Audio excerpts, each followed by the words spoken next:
go to the future. You know, what will water utilities look like 10 years from now? And do you expect major regional differences? So maybe we'll go in reverse. We'll let our host have the last words. So Joe will, or Lou, will start with you and kind of work around. What will it look to like Dave. in 10 years? Well, it's a nice benchmark, because I've been general manager now for 10 years, just celebrated a recent anniversary. And so I reflected back to say, what did we look like as a utility 10 years ago to what do we look like today? And so I could tell you that you can go into our treatment plants and you'll see change, but you'll see very slow progressive change. It does not happen overnight. Then you'll look in other parts of our organization and we are completely different than what we were just 10 years ago. And we're doing different things. And the expectations of us have absolutely changed over the course of that 10 years, from a political level, a regulatory, and the customer service component. So when I look at where will we be in 10 years from now, I think we're going to be much more customer-centric. In the past, where we used to get a complaint letter that could work its way through the system for a few weeks, till now you get emails on Saturday morning, and I get them directly to me. And people will yell at you that you didn't get back to them Sunday.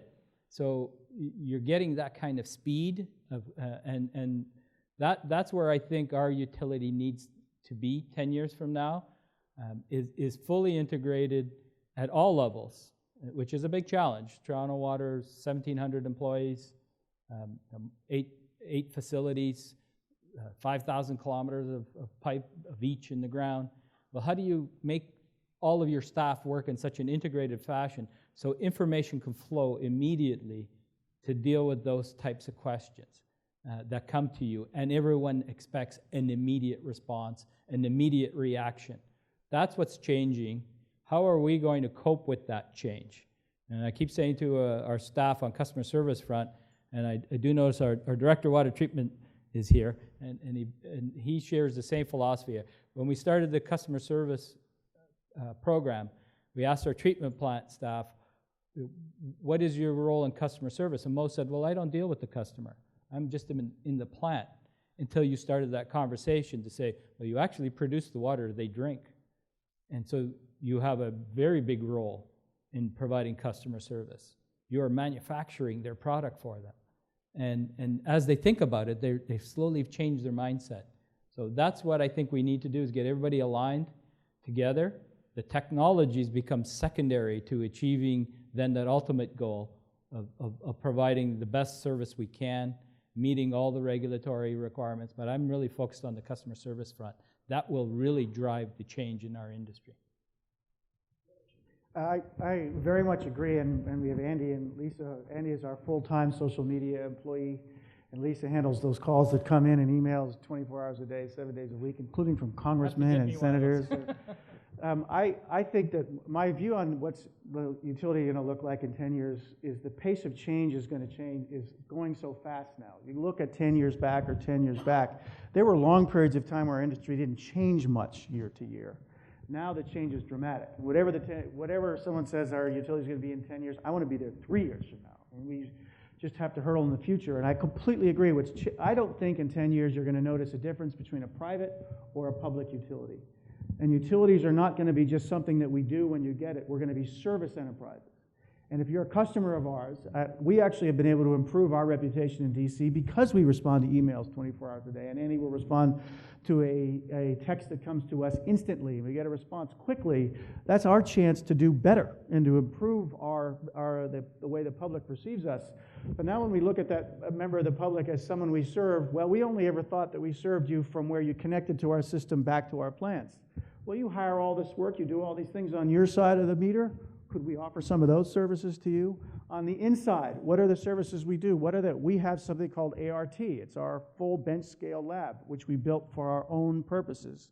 So we needed it. But now that we have it, why don't I offer that service? By the way, we do. Anyone needs a bench scale lab, we've got it, ART. We'd be happy to do it for a very, very reasonable price. But now we've got a product. How do we deliver it to anyone else who needs that service? And how do we keep expanding on these service offerings for the people, getting in new revenue, building new relationships. I think in 10 years, we're going to be known as well as any big enterprise in a city.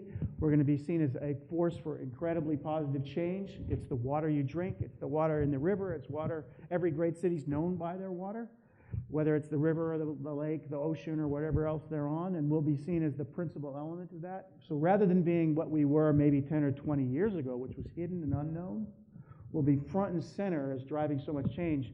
And that will not only link to our services, the good jobs we create, the opportunities you have to go from a technical high school through your program into our business to get a good paying job in the long term. Who else offers that? You can take a community that's had pollutants in the rivers for the last 20 years and you can clean it and transform that community. Who else offers that? We do all these things, and that is just a completely different perspective of change, innovation, creativity, and service, and I think it's all coming, and let's jump on board.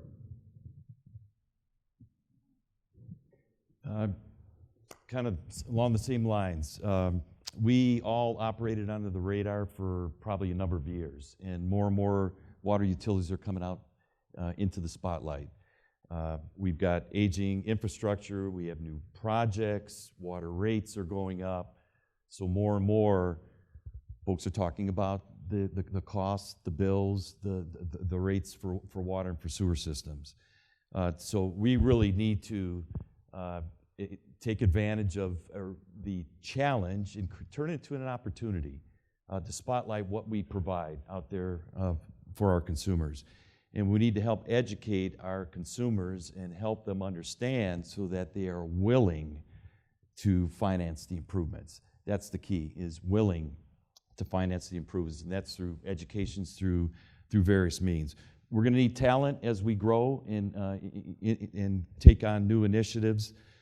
Innovators, problem solvers, solutioneers, business managers of water, nutrients, and energy. We can all help promote science, tech, engineering, and math. There's not enough American kids out there that are graduating with those types of degrees, and we're going to need more and more of those in our industry. So whatever you can do to go out there and promote science, tech, engineering, and math, and we need more women as well in those fields to bring into our industry. So it really is an exciting time for everyone in our industry. Challenges, but certainly opportunities that lie ahead of us in the future. I think we're going to continue to integrate into our community. I think we're going to be smarter, faster, better looking. We're going to be cool like Google, Facebook, and Tesla. And folks are going to be banging on our door because we're so much fun. I want to work.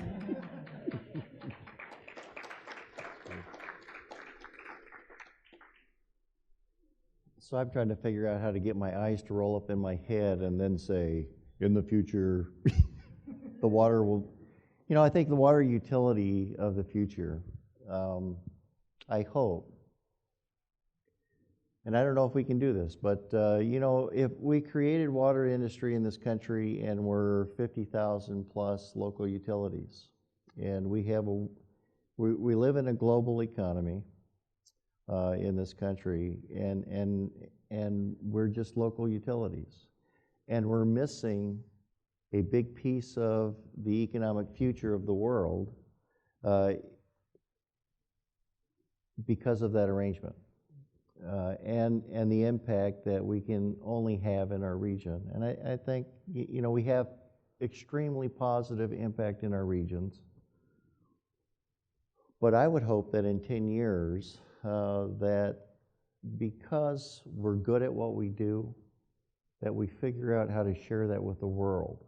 And I don't know quite how that would happen because of how we're organized now, but I would hope that with the world needing more of these types of services, that we learn how to share that and that we learn how to receive the benefit of that at home as well. I will be shameless for 30 seconds in saying one of the best ways that utilities can do that is to participate much greater in the International Water Association. Talk to George about that. DC Water does that. So I'm the immediate past president to reveal the. But I absolutely believe that. Folks, these were your questions. I think we've had just really a wonderful discussion here, and let's thank our panelists here for their contribution.